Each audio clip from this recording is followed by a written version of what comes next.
The verdict is in on the war of the wags. Join me for those stories and more at 6:30.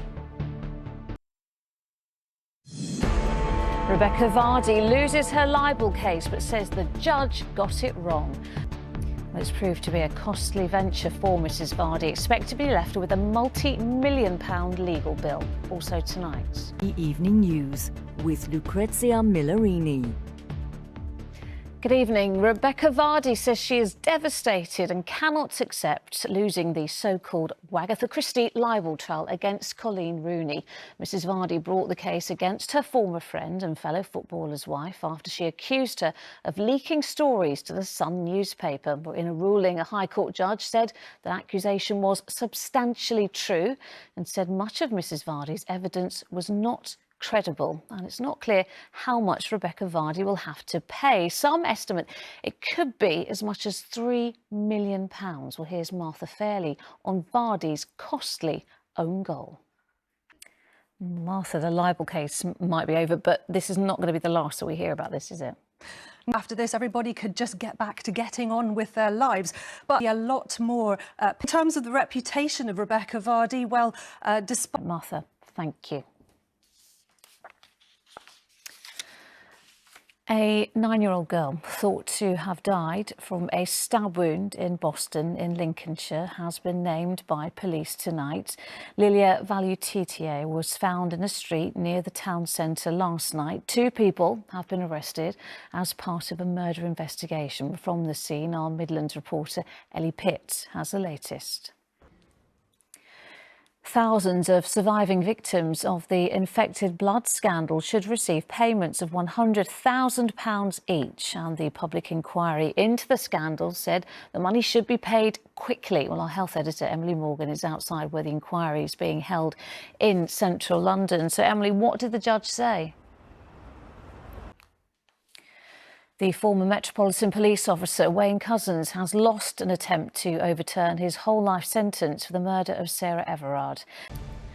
The Defence Secretary Ben Wallace has thrown his support behind Liz Truss to be the next Conservative Party leader and Prime Minister.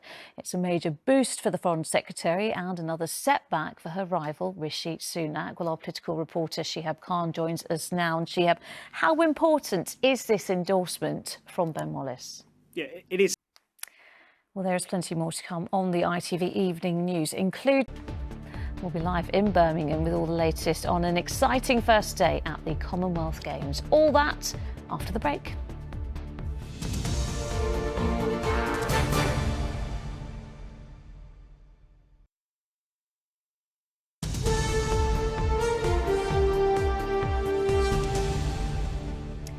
Welcome back. Last night we revealed how dozens of fake pharmacies are selling dangerous and addictive drugs online.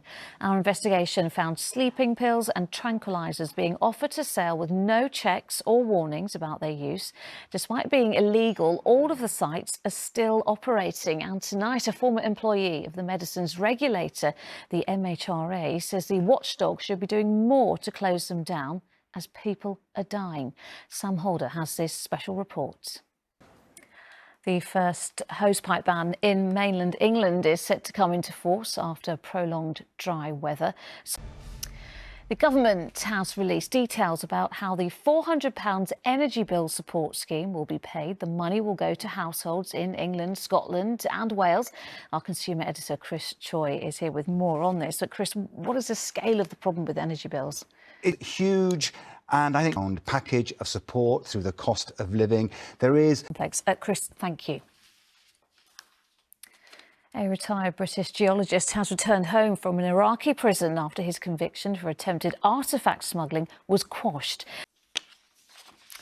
Both England and Scotland have won gold medals on the first day of the Commonwealth Games in Birmingham. Well, in the opening event, Alex Yee won the men's triathlon for England, with Georgia Taylor-Brown winning silver in the women's race. And on the cycling track, Scotland's Neil Fahey won a 5th Commonwealth gold, equalling the country's record. Sangeeta, you're watching the ITV Evening News. Here is what's still ahead right before Emmerdale. And there is more information on housing, including many of Daniel's special reports, on our website. That's at itv.com/news. Well, let's get an update on what is making the news tonight. Next tonight, Hollywood star Will Smith has posted an emotional video answering questions about that Oscars slap. In it, the actor says he's deeply remorseful about what happened and reveals he still hasn't spoken to Chris Rock directly. And he admits that saying sorry isn't always enough, as Geraint Vincent reports. Hundreds of people gathered today in Newcastle as TV star Declan Donnelly paid tribute to his brother, Father Dermot Donnelly, at his funeral service.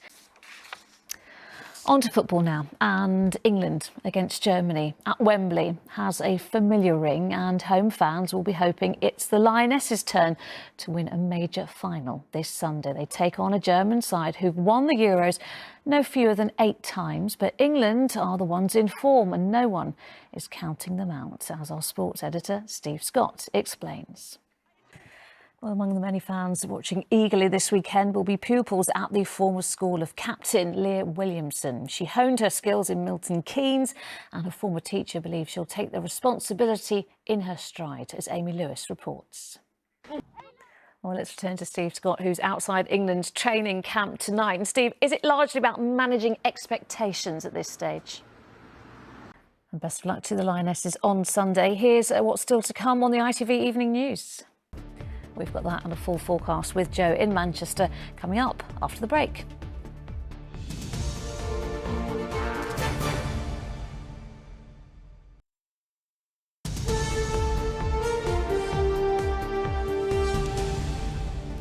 Hello again, welcome back. Time for a look at the weather now. And Joe Blythe is in an unusual garden that's breathing new life into an old railway viaduct in the heart of Manchester. So Joe, explain all.